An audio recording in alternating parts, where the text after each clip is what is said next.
Deshaun Watson had one of the worst performances yesterday among quarterbacks against the Dallas Cowboys. He had a piss-poor performance, a lot of missed throws, some interceptions, everything in between. We're going to look at the advanced analytics, how this is going to affect the rest of the Browns offense, especially for fantasy football and everything in between. But before we dig in, you need to click that subscribe button because we're doing these deep dives every day. We're looking at how these players are doing by the numbers. We're also looking at some tape. We're looking at some coaches' clips. We're looking at everything, even the press conferences. Click that button. Stop missing out. But he was awful yesterday, completing 24 of his 45 pass attempts, 169 yards, and a touchdown. And then on top of that, his best receiver, 44 receiving yards. Jerome Ford, 6 catches for 25 yards because he was not throwing it deep. Then watching these clips here, you're just going to see blooper after blooper after blooper, miss after miss. Another one, just off the mark here.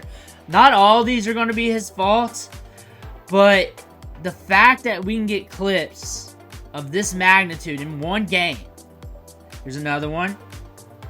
Where'd that one go? Here's another one, stepping back. Not there, like an easy one. Like an easy one, just missing. Here's another one. Stepping back. Launching it. Where we going? Outer space. Stepping back. Rolling out. Gets away. Not there. Not there. Here's another one. Scanning the field. Rolling out. Tries to get it. Play after play after play. This was Deshaun Watson yesterday. Getting stuffed under pressure against the Cowboys defense. And I get it. This is the tough defense to go against. But still, some of these plays, like not all of them are his fault. But some of these plays shouldn't be happening. Some of these, the timing's got to be quicker. You got to have better anticipation. You got to be looking where you're throwing the ball. You got to get it out quicker. You got to react a lot better.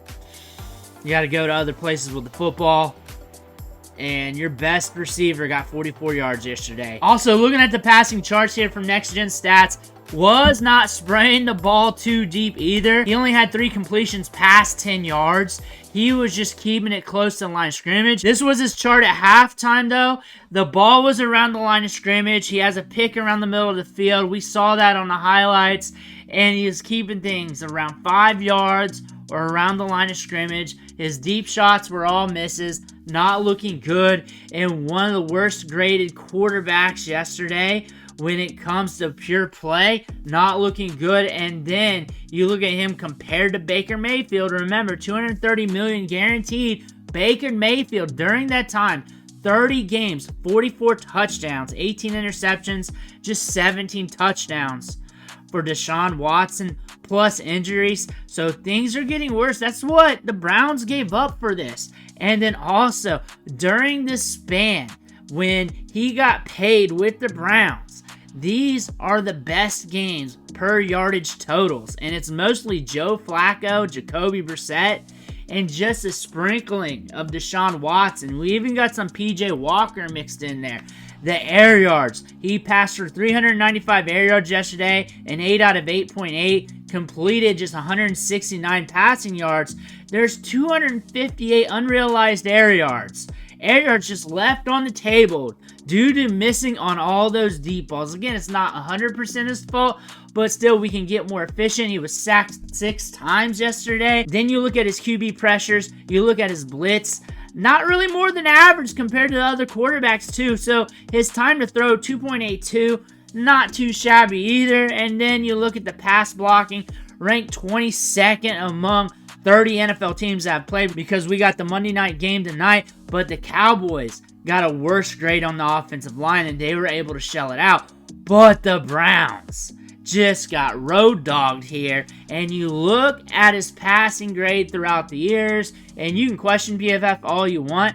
There is a correlation here. We go from Houston to Cleveland, and once we get to Cleveland, everything's going downhill for Deshaun Watson.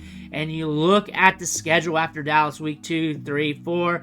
It could get a little better, especially what we saw with the Giants. But again, he's got to clean it up. If he doesn't clean it up, that's why they brought in Jameis Winston. Jameis Winston's going to step in and be the starter. Do you think Jameis Winston is going to be the starting quarterback for the Browns anytime soon? Because the upside's there with Jameis Winston.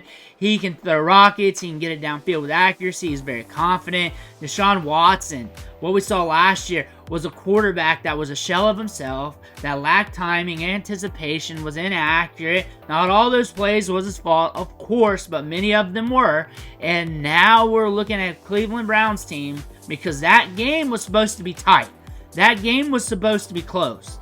It was not. They got road dogged by the Dallas Cowboys, and now we're going into week 2 here, wondering what's going to go on with the Cleveland Browns. And now you look at Amari Cooper, Jerry Jeudy, the rest of the pass catchers on this team.